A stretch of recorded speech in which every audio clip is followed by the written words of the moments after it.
Carol Larson, muito obrigado pela sua presença. Pessoal, é uma honra receber a Carol Larson aqui. Tem anos de experiência contábil aqui nos Estados Unidos e uma das funções nossas como corretor de imóveis é indicar um bom contador. Não é falar sobre contabilidade. Acho que muita gente erra nisso.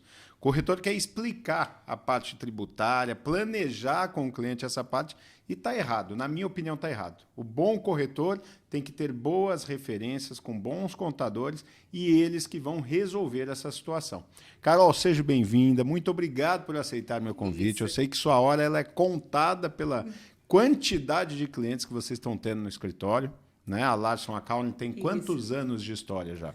Conta um pouquinho para a gente. Primeiro, Guilherme, obrigado você pelo convite. É sempre uma honra estar com você e estar servindo os seus clientes, como eu disse. Obrigado. Uma breve história da Larson Accounting. Eu iniciei as atividades há quase 20 anos, tá? Eu vim para os Estados Unidos, assim, sem muito direcionamento quando eu cheguei em 99. E a vida foi me levando para uns caminhos que eu acabei caindo na área de contabilidade. Aí, inicialmente, eu trabalhei como assistente de contador no escritório, até que eu comecei minha faculdade. E, finalmente, em 2004, eu fundei a Larson Accounting Group. E, desde então, graças a Deus, tem sido sempre no sucesso. Cada ano que passa, a gente tem recebido mais clientes, tanto clientes que moram aqui como os clientes do Brasil. E a gente vê que a demanda de brasileiros, né, principalmente agora, esses anos de política, é cada vez maior. E a gente tem muito orgulho, né, de estar podendo servir a comunidade há tantos anos e de ver as realizações que a comunidade brasileira tem atingido com as suas experiências, tanto de investimento como de vida aqui nos Estados Unidos. É verdade. Assim, uma das coisas mais legais que eu percebo e vejo, né, quando vocês estão se dedicando a atender o cliente, é porque muitos dos clientes, às vezes, nem compraram a casa ainda. E tem essa consultoria de vocês. Então, recebe uma ligação, a Maíra atende muitos clientes meus, aí explica, aí reforça. Existe uma dúvida e uma barreira. O brasileiro ele tem uma preocupação, aliás, eu acho que ele tem mais medo do tributário, tá, do que das outras áreas da justiça, da advocacia em geral. Que é o que mais dói, né, Guilherme? E pesa no bolso. Pesa né? no bolso. E já começando esse bate-papo, o brasileiro que quer sair com o recurso do Brasil, seja para uma aplicação, para compra imobiliária, como que é um planejamento tributário? Me conta o que você costuma fazer com o cliente que chega, conta a sua história e define. Quero tirar 40%, 50% do meu patrimônio do Brasil e colocar nos Estados Unidos. Tá, uma coisa que é bem importante, que todos que me conhecem sabem que eu sempre bato na tecla. Você está pensando em fazer um investimento nos Estados Unidos, não só aqui, mas em qualquer outro lugar do mundo.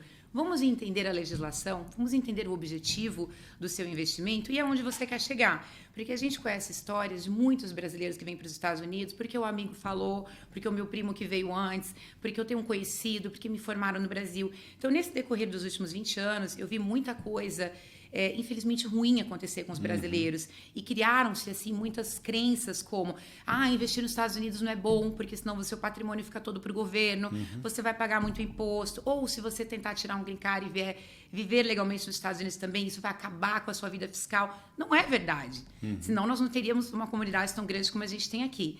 Então, o planejamento é o que hoje é o mais fácil, é para que os brasileiros tenham conforto e tranquilidade na hora de trazer o seu patrimônio para cá.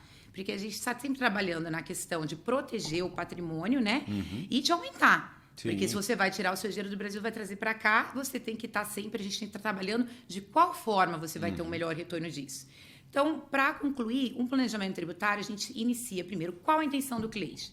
Eu vou só investir, mas não vou me mudar para os Estados Unidos. Então, ele vai ter uma consequência fiscal, porque ele não é residente fiscal. Então, ele será tributado como um não residente. E nós temos, assim, muitas diferenças entre o residente e o não residente. E isso é uma coisa que todos se confundem. Até as pessoas que moram aqui, os americanos, que acham que é um tipo de tributação só. Então, para o não residente, nós temos uma tributação específica, nós temos uma lei de sucessão específica, nós temos empresas que funcionam muito bem para o não residente e que não funcionam para o residente, e vice-versa. Então, esse planejamento tributário, ou pré-imigratório, ou pré-investimento, ele é fundamental para definir isso. Então, a gente vai sentar com o cliente, vai entender qual o objetivo dele, o que ele vai trazer para cá, vai ser cash, vamos fazer uma aplicação financeira, ou vai ser através de imóvel, meu investimento, o que nós vamos fazer? Definir a melhor estrutura. Se eu for comprar imóvel, você como está no ramo há muito tempo, você sabe que normalmente a gente faz isso através de uma pessoa jurídica.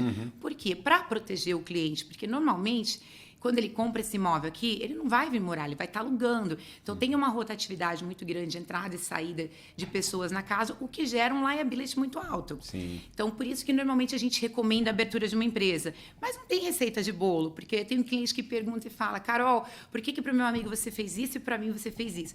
Tem a diferença do montante investido, tem quantos membros a sua família tem. Então, se é você, sua mulher e 4 filhos, às vezes com uma estrutura de LLC, que é a estrutura mais usada por não residente, eu já consigo resolver o problema de sucessão e de responsabilidade limitada dentro de uma estrutura. Agora, se eu estou com um cliente que ele é solteiro, ou se ele é esposo e vai fazer um investimento de 1 milhão, 2 milhões de dólares nos Estados Unidos, eu tenho que partir para uma estrutura mais robusta. Então, é aí que a gente vai entender o que o cliente quer e planejar para quê? Para que ele pague a menor quantidade de imposto possível dentro da legalidade. Não tem aquela conversinha de, porque é brasileiro, vão dar um jeitinho. Não, a gente sempre segue as regras da Receita e do Estado da Flórida. Então, no planejamento, o que a gente foca é sempre isso. Objetivo para planejar que você tenha uma boa rentabilidade e, claro, que você não tenha que pagar um imposto desnecessário, porque o que acontece é que muita gente paga a mais de imposto porque não fez um planejamento, abre uma estrutura errada.